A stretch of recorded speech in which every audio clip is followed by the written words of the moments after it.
tear down his fence.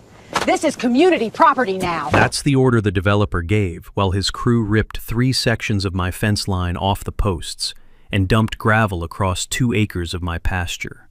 My family has owned this land since 1958, 4 generations. But a forged survey moved our property line 200 feet south, and suddenly my barn, my dock, and my pasture belonged to the HOA. The developer's sister-in-law ran the board.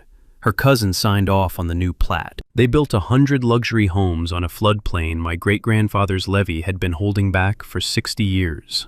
Nobody told the buyers. Nobody bought flood insurance. And nobody asked what would happen if the man maintaining that levy decided to stop. I'm a land surveyor. I found the fraud, and I let the water do the rest. The first thing you hear is the water. Not a rush, not a roar. A hiss. Like the ocean whispering a secret kept for 60 years. I stood on my back porch with coffee going cold in my hand. Below me, salt water threaded through cracks in the levee like fingers prying open a door. It crept across manicured lawns. It swallowed driveways. It kissed the thresholds of 100 front doors that cost more than my truck. And I just watched. They built 100 mansions on a swamp. Then they stole my land to pay for it. What they forgot is that the only thing between their marble countertops and the Atlantic Ocean was a dirt wall my great-grandfather built in 1962. A dirt wall on my property. So before you judge me, let me tell you how we got here. And I promise, by the end, you'll understand why I let every one of those homes flood. If this story doesn't make your blood boil, nothing will. Drop a comment and tell me what you would have done. My name is Bennett Crawley. I'm 46 years old, 4th generation Low Country. My great-grandfather Emmett Crawley bought 120 acres of Beaufort County, South Carolina in 1958. Paid cash. Worked shrimp boats for 11 years to save the money. People told him he was crazy. Said the land was nothing but salt marsh and sand flats. Emmett didn't care. He saw home. The land sat along a tidal creek that fed into the broad river. Live oaks lined the ridges, their branches draped in Spanish moss so thick it looked like curtains. At low tide, the pluff mud smell hit you like a wall, that rotten egg stink that tourists hate and locals breathe in like perfume. It meant the marsh was alive. Emmett built a farmhouse on the highest ground. He raised cattle. He ran crab traps. He planted sweet corn that grew tall in the Carolina heat.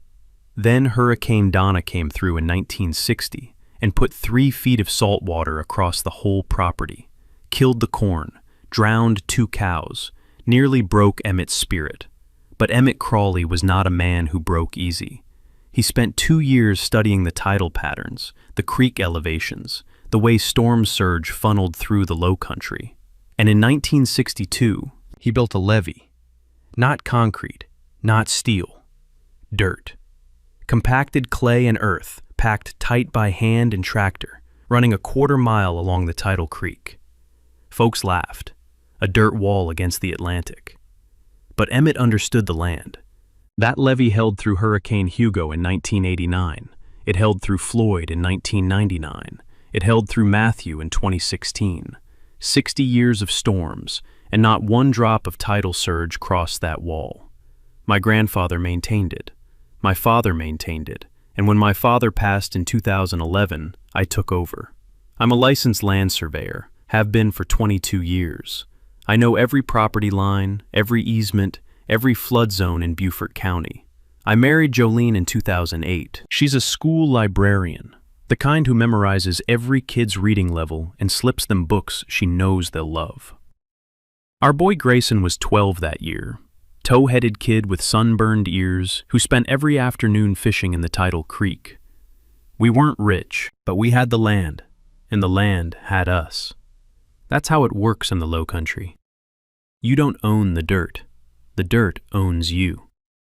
Everything changed in the spring of 2019. I heard the bulldozers before I saw them. 6 in the morning, the roar of diesel engines ripping through the quiet like a chainsaw through silk. I walked to the east fence line and watched them clear-cut 40 acres of maritime forest in a single week. Longleaf pines that had stood for a century came down like matchsticks. Within a month, the land was bare, red clay. A sign went up at the road. Palmetto Bluffs Estates, luxury living in the low country. Homes from $400,000 to $700,000.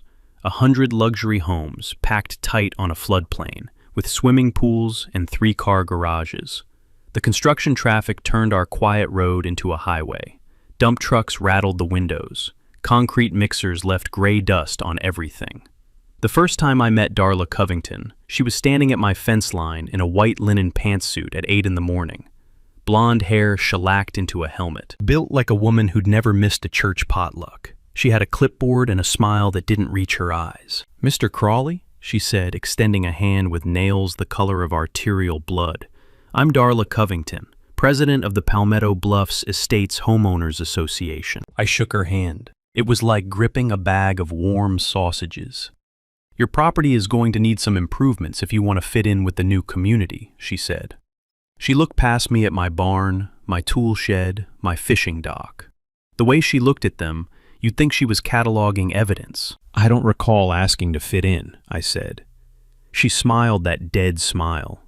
"Well, we'll see about that." The first envelope arrived on a Tuesday. Certified mail.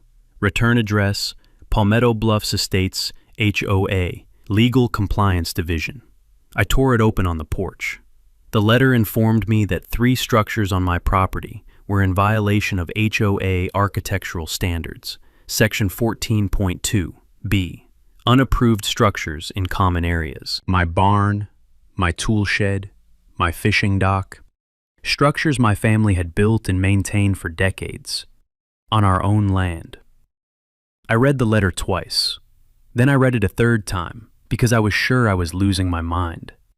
My property was not in the HOA. I had never signed a covenant. I had never agreed to any restrictions. My land predated their subdivision by 60 years. I called the HOA office.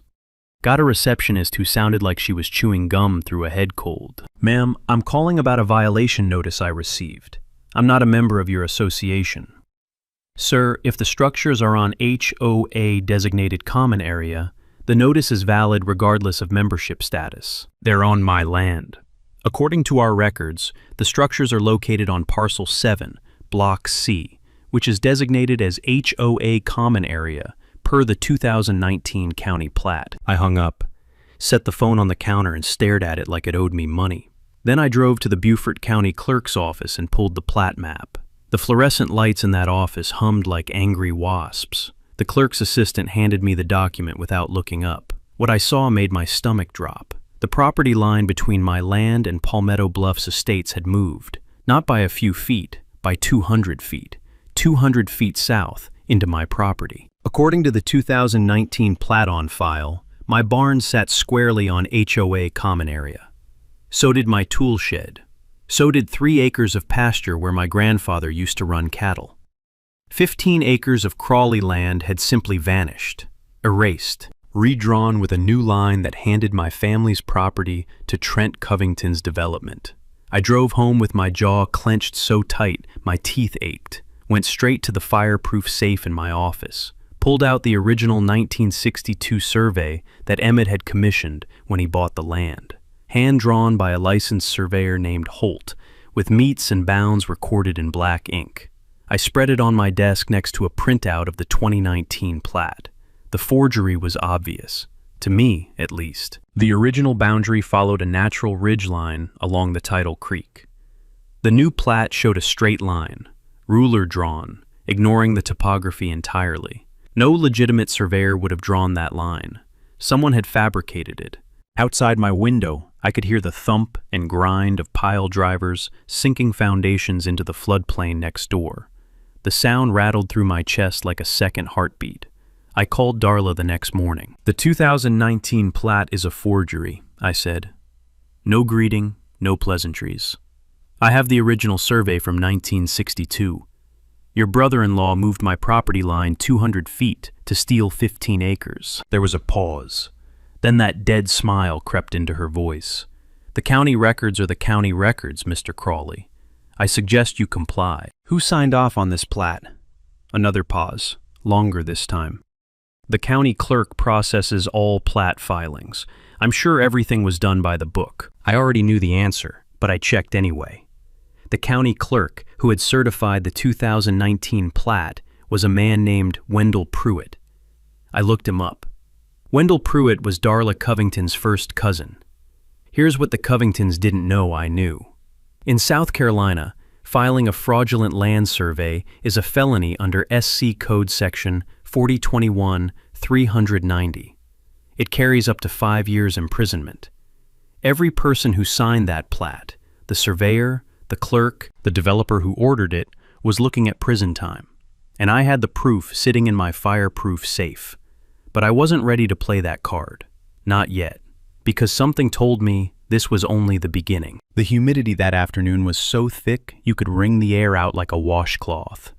I sat on my porch and stared at the rooftops of 100 luxury homes that should never have been built. Somewhere in the marsh, a heron screamed. Trent Covington didn't waste time. 3 weeks after I confronted Darla about the forged plat, a convoy of trucks rolled down my access road at 6 in the morning. I heard them from bed. The low rumble of a diesel flatbed, the clank of a trailer loaded with equipment. By the time I got dressed and reached the east fence, Trent's crew had already unloaded a backhoe and was pulling up my fence posts. I'm not a man who raises his voice, but I raised it that morning. "What in the hell do you think you're doing?" The foreman was a sunburned kid in a hard hat who looked like he'd rather be anywhere else. "Got a work order, sir. Removing unauthorized fencing from HOA property and grading for an access road. This is my land." "Work order says different. Take it up with the developer." They pulled 60 fence posts that day, ripped them out of the ground like rotten teeth. Then they dumped 14 loads of crushed gravel across 2 acres of my pasture. Land my grandfather had seeded and fertilized by hand. Land where Grayson and I had spotted a family of foxes that spring, buried under 6 inches of gray rock. I called the Beaufort County Sheriff. Deputy showed up an hour later. Young guy, polite, completely useless. He walked the property line with me. I showed him the original survey. I showed him the forged plat. I explained the discrepancy. He scratched the back of his neck and sighed. "Mr. Crawley, I hear what you're saying, but this looks like a civil matter. Property disputes go through the courts. I can't intervene. They're destroying my land right now, right in front of you. I understand your frustration, but without a court order establishing the boundary, I can't determine who's right. I'd recommend you contact an attorney." He left. The backhoe kept digging. The next morning, I parked my truck across the access point where the gravel road entered my pasture, blocked the bulldozer from advancing further. I sat in the cab with the windows down. The air smelled like diesel exhaust and crushed limestone. Within an hour, a sheriff's cruiser pulled up. Different deputy this time. Older, meaner. "Sir, you need to move your vehicle. You're obstructing an authorized construction operation." "Authorized by who? This is my property." "Sir, the developer has a valid construction permit from the county. If you don't move your vehicle, I'll have to cite you for obstruction." I moved my truck. What choice did I have? They'd arrest me on my own land while the people stealing it watched. That night, around 9, the power went out. No storm, no wind, just darkness. Jolene was grading papers at the kitchen table. Grayson was doing homework in his room. 1 second the lights were on, the next, nothing. I went outside with a flashlight and followed the power line from the house to the road. Found the problem at the southeast corner of the property, right where Trent's crew had been working. The power line running from the utility pole to my house had been severed, cut, clean. The frayed ends dangled in the dark like dead snakes. I called the power company. They said they'd send a crew. When? We're backed up. 3 to 5 business days. 3 days. We lived 3 days without electricity in the South Carolina summer. Jolene taught her online classes by the glow of a camping lantern. Grayson did his homework by flashlight, lying on his stomach on the living room floor, because it was the coolest spot in the house. The food in the refrigerator spoiled. I threw away $100 worth of groceries. Jolene didn't say much during those 3 days. She didn't have to. I could see it in the way she moved. The tight shoulders, the pressed lips, the way she scrubbed the kitchen counter like she was trying to sand it down to nothing. "They can't do this, Bennett," she said on the second night. We were sitting on the porch because the house was too hot to sleep in. The air was thick and still. Mosquitoes whined in our ears. "No," I said, "they can't." When the power company finally came, I asked the lineman what caused the break. He looked at the cut and then looked at me. "Somebody cut this with bolt cutters," he said. "This wasn't an accident." That same week, I pulled Trent Covington's construction permit from the county records, read every page. On page 6, under prior land use, the permit described the site as previously unoccupied rural parcel with no existing structures or improvements. No existing structures, no improvements. 4 generations of Crawleys. Our farmhouse, our barn, our dock, our levee, erased with a single line on a government form. We didn't exist. We had never existed. I was in the barn sharpening a mower blade when Jolene's car came up the driveway too fast. Gravel sprayed. The door slammed. She came around the corner with a look on her face I'd never seen before. It was beyond anger. It was fear. "CPS is at the house," she said. "Child Protective Services?" They got a complaint, anonymous, said Grayson is living in substandard conditions without adequate electricity or running water. I set down the blade. My hands were shaking, but not from the cold. We walked to the house together. 2 caseworkers stood on the porch, a man and a woman, both holding clipboards, both wearing that careful, neutral expression they must teach in social work school. They were polite, professional. They asked to see Grayson's room. They checked the outlets. They checked the water. They asked about the power outage. I explained everything.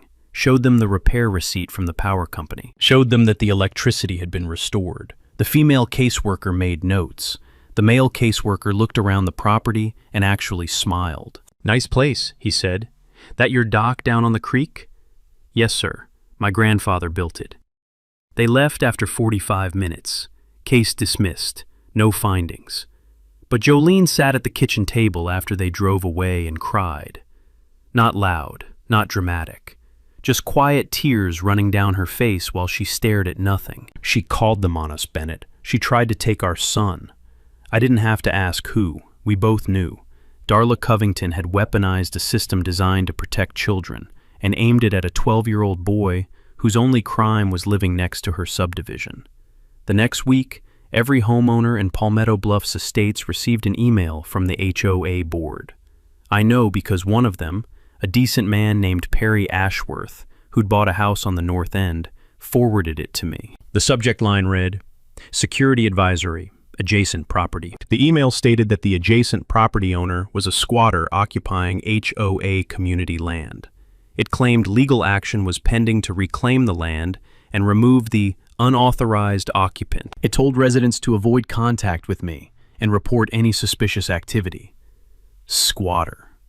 They called me a squatter on land my family had owned since Eisenhower was president. Perry Ashworth told me the email had generated a lot of talk. Some people were angry at me, a stranger they'd never met, based entirely on Darla's lies. Others were uncomfortable. "This doesn't feel right," Perry said, "but people just moved in. Nobody wants to rock the boat." 3 days after the email, Trent Covington called me directly. First time he'd ever bothered. His voice was smooth and warm, the voice of a man who sold things for a living. "Bennett, listen. I think we got off on the wrong foot here. Why don't we sit down and work this out like gentlemen?" "I'm listening." "I'll give you $50,000 for those 15 acres along the property line. Clean deal, no lawyers. We shake hands, sign the paperwork, and this whole headache goes away." $50,000 for 15 acres of low country land with creek frontage and old-growth oaks.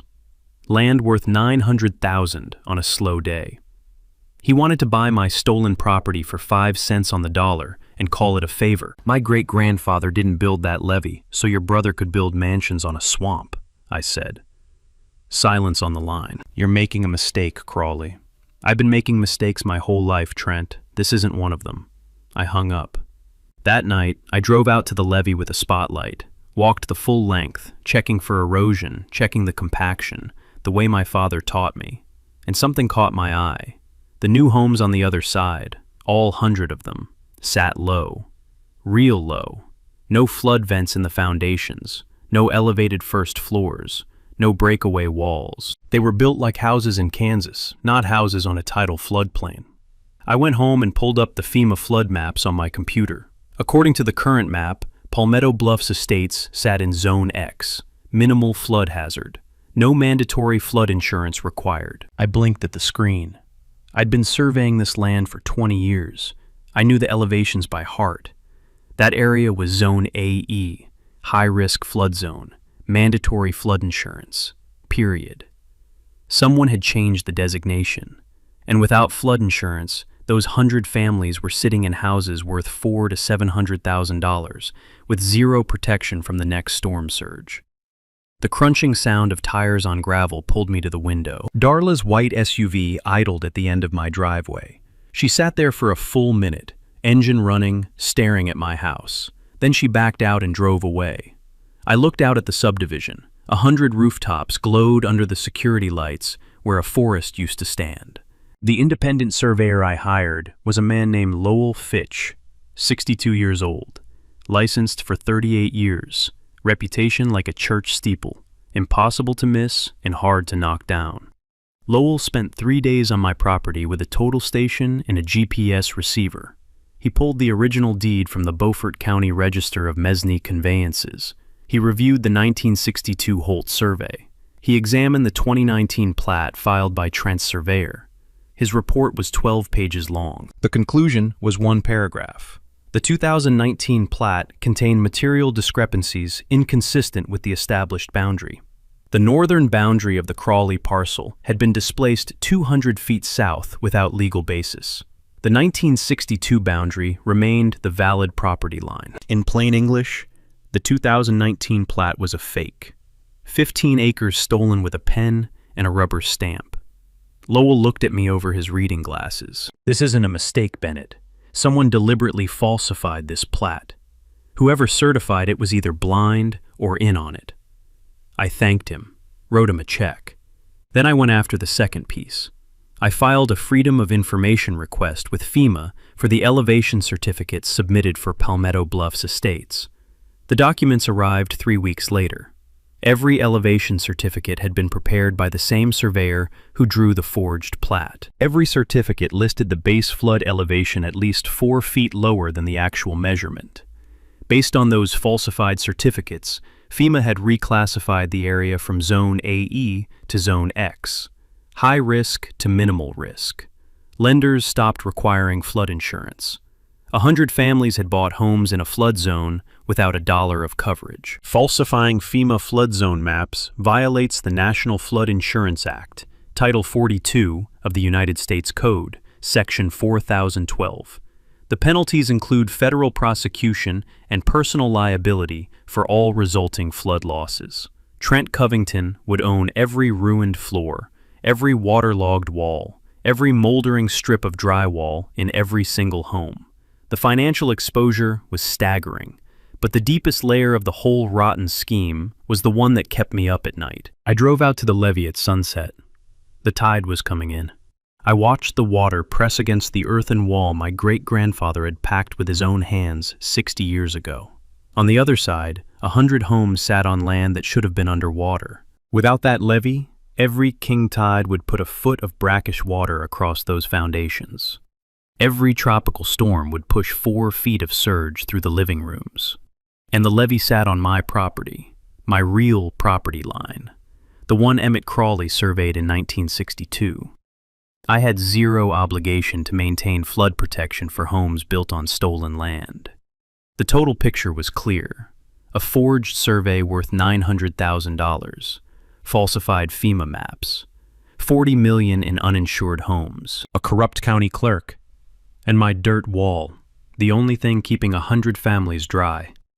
I sat on that levee as the sun went down.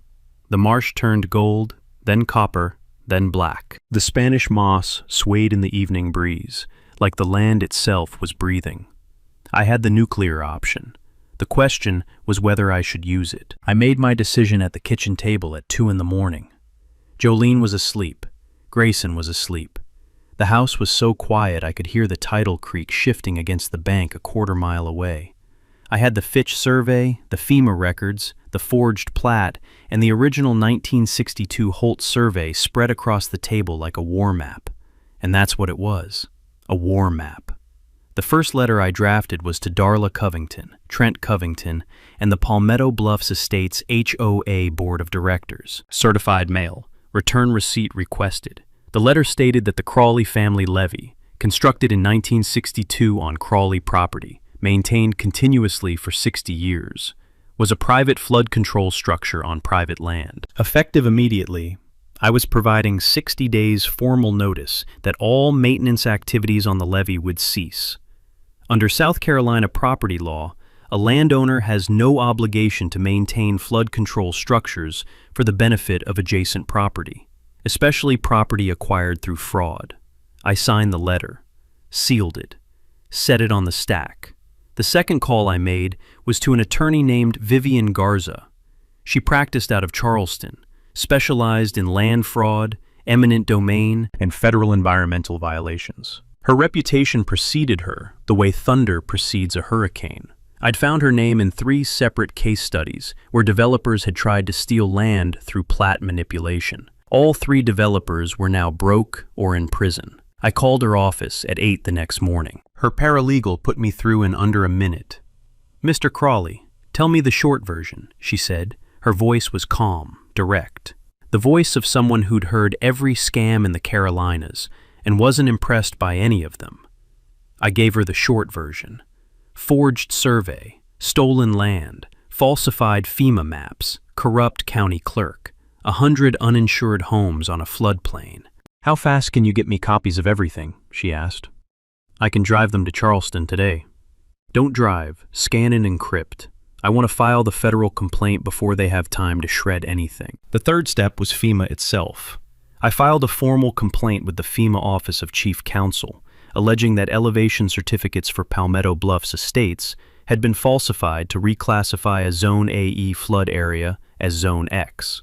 I included Lowell Fitch's independent survey data, the original elevation measurements, and the fraudulent certificates Trent's surveyor had submitted. Vivian told me the FEMA complaint would trigger an automatic investigation. No discretion, no burying it. Once the complaint was in the system, federal investigators were required to follow up. Then I did the hardest part. I went door to door. 100 homes, 100 families. I knocked on every single one. Perry Ashworth went with me. He'd read the evidence I'd shown him, the forged plat, the falsified flood maps, and his face had gone white. "These people need to know," he said. "They've got their life savings in these houses." We started on a Saturday morning. By noon, we'd hit 40 homes. I showed them the FEMA records. I showed them the real flood zone designation. I told every single one of them the same thing. "Your home sits in a high-risk flood zone. Your developer falsified the elevation certificates to avoid the designation. You have no flood insurance, and the levee protecting this subdivision is on my private property, and I am under no legal obligation to maintain it." Some people thanked me. Some people stared at me with hollow eyes. A woman on Palmetto Drive, young mother, 2 toddlers pulling at her legs, sat down on her front steps and put her head in her hands. "We put everything into this house," she whispered. A retired couple on Heron Lane pulled out their closing documents right there on the porch and started reading them with shaking hands. Others slammed the door. One man told me to get off his property, or he'd call the police. "Darla says you're a con artist trying to extort the neighborhood," he said. That was the word Darla was using, extortion. She was already spinning the narrative. But Perry kept knocking on the doors I couldn't open. He lived there. He was one of them. They trusted him more than they trusted me. By the end of the weekend, the word was spreading. The levee, the flood zone, the missing insurance. Jolene spent those nights organizing everything. She'd cleared the dining room table and turned it into Command Central. Color-coded folders, timelines, cross-referenced documents. The woman who memorized every kid's reading level could organize a federal case file like she'd been doing it her whole life. I sat beside her at midnight, listening to the creek rising outside our window. Rain had been falling since Tuesday. Steady, patient. The kind of rain that doesn't stop. The water in the tidal creek was higher than I'd seen it in months. I could hear it lapping against the base of the levee in the dark. A low, rhythmic pulse. Like something breathing. Like something waiting. Darla's response to the 60-day notice arrived exactly the way I expected. She ignored it completely. No reply, no acknowledgement, nothing.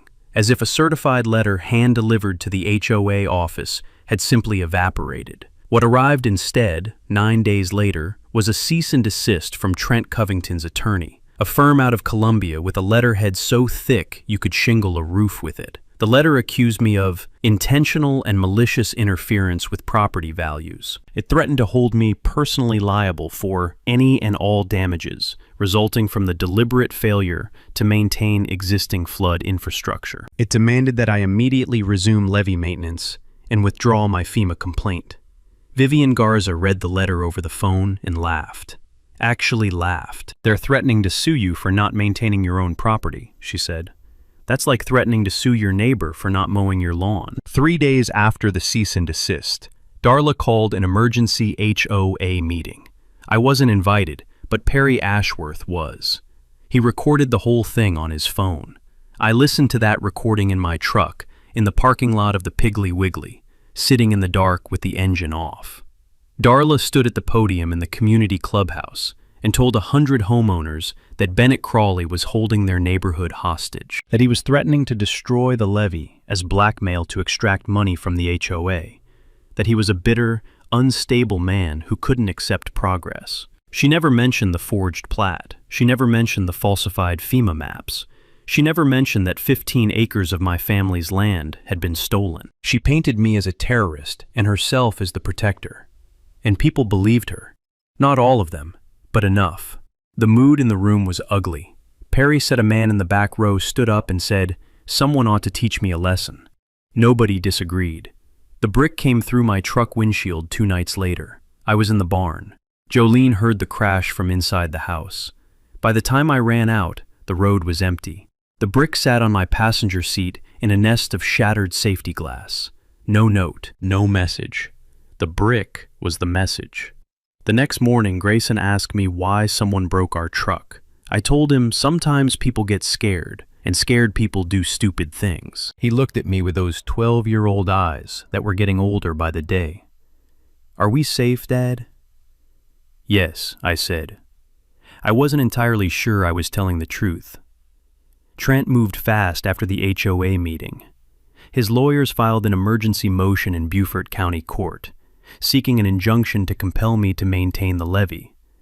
The argument was creative, I'll give them that. They claimed the levee was a community infrastructure asset, and that my refusal to maintain it constituted reckless endangerment of adjacent properties. Judge Marin Stillwell heard the motion on a Thursday afternoon.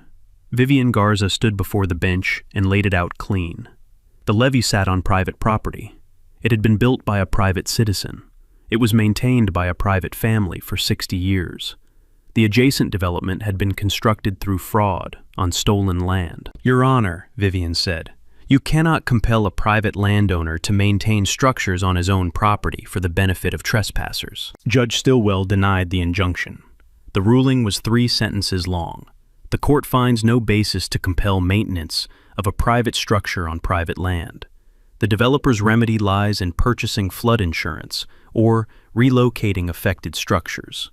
Motion denied. The ruling landed like a thunderclap, but Trent came to me, drove up my driveway at dusk, got out of a black Mercedes with mud on the tires. He looked different than the last time I'd seen him, thinner. The easy salesman's smile was gone, replaced by something harder, more desperate. "200,000, he said. No greeting, no small talk. 200,000 for the 15 acres and a maintenance agreement on the levee. $900,000 worth of land. He was offering less than a quarter of its value. And he wanted me to maintain flood protection for homes built on my stolen property. "Trent, here's something I think you need to hear," I said. "It doesn't matter what number you put on that check. You can't buy land you already stole, and you can't pay me to protect you from what's coming." He stared at me for a long moment. The cicadas were screaming in the oaks. The air was so heavy with moisture, it felt like wearing a wet shirt. "You're going to regret this," he said. He got back in the Mercedes and drove away. I watched his taillights disappear down the road. Then I walked out to the levee. The creek was high. The mud was soft at the base. I could see where the water had been working on the wall, the slow erosion that 60 years of tides had carved into the clay. Without maintenance, nature would do what nature always does. I didn't build the flood. I didn't summon the storm. I just stopped holding back the sea. Day 55.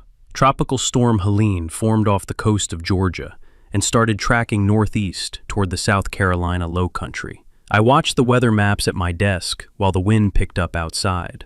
The National Hurricane Center issued a tropical storm warning for Beaufort County. Heavy rainfall, storm surge advisory, king tide coinciding with landfall. The worst combination. I put on my boots and drove to Palmetto Bluffs Estates. One last time. I knocked on every door I could reach. Some people didn't answer. Some looked through the blinds and turned away. The ones who opened the door heard me say the same thing. Get flood insurance now. Today. Call your agent. Your home is in a flood zone. The developer lied to you about the designation. The storm is coming, and the levee on my property has not been maintained for 60 days. I am telling you this so you can protect yourselves. Perry Ashworth went with me again. He'd already purchased flood insurance for his own home. Cost him $4,000, but he had coverage. Most didn't. Darla appeared on the sidewalk behind us at the third block. She must have gotten a call. She followed us door to door in her white SUV, getting out at every stop, contradicting everything I said. Don't listen to him. He's trying to scare you into paying him off. Our homes are not in a flood zone. The county records are clear. The FEMA maps are clear. This man is a fraud. I turned to her on the sidewalk, in front of a house on Marsh Elder Court. The sky behind her was the color of a bruise. The wind was pulling at her hair, unraveling the shellacked helmet for the first time since I'd met her. Mrs. Covington, I said, in 72 hours, the tide and the truth are going to arrive at the same time. She opened her mouth, closed it. For 1 second, just one, I saw something behind her eyes that might have been fear. Then the mask snapped back. You'll be hearing from our lawyers, she said. Day 58. Tropical storm Helene made landfall south of Beaufort at 4 in the morning. I was already awake. The rain had been hammering the roof for 6 hours. Not normal rain. Horizontal sheets that sounded like gravel being thrown against the windows. The wind howled through the live oaks. Branches cracked and fell like gunshots. I stood on the back porch with a spotlight aimed at the levee. The tidal creek had swollen to 3 times its normal width. The water was brown. It pushed against the earthen wall with a sound I'd never heard before. A deep, grinding moan, like the earth itself was in pain. At 4:17 in the morning, the levee gave way. The breach opened at the weakest point, a section near the southeast corner where the clay had been softening for weeks without maintenance. It didn't explode, it exhaled. A section of wall simply sagged, then slumped, and the water poured through like it had been waiting its whole life for this moment. And maybe it had. I watched the surge cross the gravel road Trent's crew had laid on my pasture. It swallowed the road in seconds. Then it spread. A dark, salt-smelling sheet of water moving across the land with terrible patience. It reached the first row of homes within minutes. I heard the car alarms first.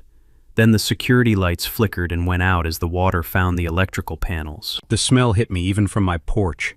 That thick, brackish stink of pluff mud and salt marsh. The smell of the low country reclaiming what had always belonged to it. 2 feet of water in the first hour. 4 feet by dawn. Every home in Palmetto Bluffs Estates flooded. Every single one. $40 million in damage by the conservative estimate. 0 flood insurance. My property sat on the high ground. The farmhouse, the barn, the dock, all dry. Because Emmett Crawley didn't just build a levee. He built his home where the water couldn't reach. 4 generations of knowing the land. 4 generations of respecting it. You don't build on a floodplain and dare the ocean to come get you. The ocean always wins. It just takes its time. The emergency county commissioners meeting happened 3 days after the storm. The community center in Beaufort was standing room only. 100 homeowners, local media, 2 television cameras. The commissioners sat behind a long table on a raised platform, with microphones that squealed with feedback every time someone raised their voice. Darla Covington took the podium first.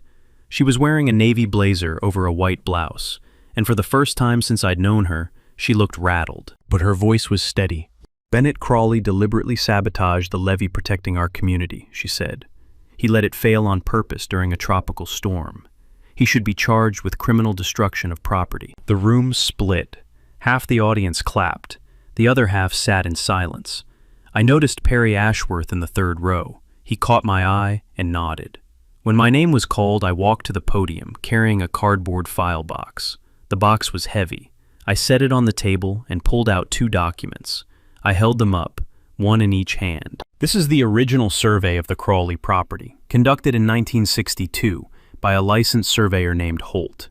And this is the plat filed with Beaufort County in 2019. I laid them side by side under the overhead projector. The 2 maps filled the screen behind me. Even from the back row, you could see it. The property line on the original survey followed the natural ridge along the tidal creek. The line on the 2019 plat was straight as a ruler, drawn 200 feet south. 200 feet, I said. 15 acres. Stolen from my family with a forged document filed by a corrupt county clerk. I turned to the audience. I could feel the silence pressing against me like water pressure. The county clerk who certified this plat was Wendell Pruitt. Wendell Pruitt is Darla Covington's first cousin. A murmur ran through the room. I pulled the next document. These are the elevation certificates submitted to FEMA for Palmetto Bluffs estates. Every certificate was prepared by the same surveyor who drew the forged plat. Every certificate lists the base flood elevation at least 4 feet lower than the actual measurement. I let that hang for a moment. Based on these falsified certificates, FEMA reclassified this area from Zone AE, high flood risk, to Zone X, minimal risk. Your lender stopped requiring flood insurance. 100 families bought homes in a flood zone without $1 of protection. Lowell Fitch stood up from his seat in the second row. The commissioners recognized him as a licensed independent surveyor with 38 years of experience. He walked to the podium, adjusted the microphone, and said 6 words that ended the debate. The 2019 plat is a fraud. Then a woman in a dark pantsuit stood up from the back of the room. She identified herself as a representative from the FEMA Office of Chief Counsel. She confirmed the elevation certificates were inconsistent with independent measurements. She confirmed the flood zone designation should have been Zone AE, high risk, mandatory insurance. Every person in that room went quiet, the kind of quiet you hear before a verdict. I looked out at those faces. People who'd put their savings, their dreams, their children's futures into homes they've been told were safe. And I said what I've been holding for months. Every person in this room was told their home was safe from flooding. That was a lie. They were told they didn't need flood insurance. That was a lie. They were told my family's land belonged to the community. That was a lie. I paused. The only sound was the hum of the fluorescent lights overhead. The only thing that wasn't a lie was the levee my great-grandfather built, and it sat on land that was stolen from us. I looked directly at Trent Covington, who was sitting in the front row with his lawyer. His face was the color of wet cement. You want to know who flooded your homes? It wasn't the storm. It wasn't me. It was the man who told you the water would never come. The room erupted. Not at me, at Trent, at Darla, at the lie they'd all been living inside. Before the noise died down, 2 men in dark suits walked through the side door, federal agents. They approached Trent first. Wire fraud, FEMA fraud, land fraud. He stood up slowly, like a man whose legs had forgotten how to work. His lawyer tried to intervene. The agents were polite but firm. Wendell Pruitt was next. They found him in the parking lot, sitting in his car with the engine running. Conspiracy to commit fraud. Falsification of government records. The third arrest happened in the lobby. Darla Covington was halfway to the exit when the agent stepped in front of her. Accessory to fraud. Obstruction. She started to say something. I could see her mouth moving from across the room, but no sound came out. Perry Ashworth started clapping, slow, deliberate. One person joined him, then another, then the whole room. 100 homeowners who finally understood who had really put their homes underwater. The federal grand jury handed down indictments 6 weeks later. Trent Covington faced 14 counts, including wire fraud, FEMA fraud, and conspiracy to commit land fraud. Sentencing guidelines put him at 20 to 25 years. His development company filed for bankruptcy within the month. Wendell Pruitt pleaded guilty to conspiracy and falsification of public records, 5 to 10 years. He resigned from the county clerk's office the same day. Darla Covington was charged as an accessory, 3 to 5 years. Her attorney tried to argue she was an innocent bystander who trusted her brother-in-law. The judge noted that Darla had filed false HOA violations, orchestrated a fraudulent CPS complaint against a 12-year-old boy, and distributed defamatory communications to 100 homeowners. Innocent was not the word that fit. The 100 homeowners filed a class action lawsuit against Trent's development company. $40 million in flood damage. The case settled for $38 million. Not everything came back. You can't get back the photo albums that floated away. But the money helped, and the truth helped more. My 15 acres came home. The court restored the 1962 boundary. The homes that sat partially on Crawley property were given the option to purchase a legitimate easement at fair market value. Most did. The money went into the farm. I rebuilt the levee. Took me 3 months with a proper engineering firm. Reinforced clay core, riprap along the tidal side, drainage weirs. The new wall would hold against the Category 3 surge, but I didn't do it for charity. The HOA signed a 30-year maintenance agreement, annual payments to cover upkeep, inspection, and repair. In exchange, I granted a permanent conservation easement protecting the salt marsh and tidal creek from future development. The marsh was safe. The creek was safe. No one would ever bulldoze that land again. The new HOA board looked nothing like the old one. Perry Ashworth was elected president by unanimous vote. His first official act was a formal written apology to the Crawley family, read aloud at a community meeting attended by every homeowner in the subdivision. Jolene cried. She'd deny it, but she cried. Perry's second act was a new bylaw requiring every homeowner to carry flood insurance at the Zone AE level. No exceptions, no waivers, no trusting the developer's word. I used part of the easement payments and part of the settlement money to establish the Emmett Crawley Low Country Heritage Fund. The fund provides grants to low country families fighting to keep their ancestral land. It also funds flood zone education for communities that don't know their homes are at risk. Because that was the real crime, not just stealing my land, stealing the truth from 100 families who deserved to know where they were building their lives. Last Saturday, Grayson and I walked down to the tidal creek with our fishing rods. The levee stood solid behind us, new dirt packed over old clay. The marsh grass had already started growing up the sides, stitching the wall back into the landscape like a scar that the land was healing over. We sat on the dock my grandfather built. The tide was coming in. Mullet jumped in the shallows. A great blue heron stood in the Spartina grass on the far bank, absolutely still, watching the water with the patience of something that has been here longer than any of us. Grayson cast his line. The reel clicked. The cork bobbed in the current. "Dad," he said. "Yeah? Are they going to try to take our land again?" I looked out at the creek, at the marsh, at the live oaks on the ridge where Emmett Crawley had stood 70 years ago, and decided this was home. "No," I said, "not ever again." The Spanish moss swayed in the breeze. The water rose. The heron didn't move. Some things are worth fighting for, even when the fight costs you everything. Especially then. If this story hit you in the chest, do me a favor. Drop a comment below and tell me, what would you have done? Would you have let the levee go? Or would you have kept protecting the people who stole from you? Share this story with someone who needs to hear it. And if you've got an HOA nightmare of your own, I want to hear it. Hit subscribe so you don't miss the next one. Because next week, we've got a story about a woman whose HOA president tried to bulldoze her dead mother's garden. She fought back with a weapon nobody saw coming. You don't want to miss it. And that's where this one settles. Not in the courtroom. It settles at a creek bank, with a father and son holding fishing rods. Watching the leaf they review hold back the tide. Trans Covington didn't fail because of bad weather. He fails because he built an empire on a line. He erased a family from a deed. He froze a map. He told 100 families their homes were safe when he knew they weren't. The man he tried to erase was the one person who could read every line on the map. The lesson is simple. Know your property rights. Keep the original documents. Never assume county records are correct just because they are official.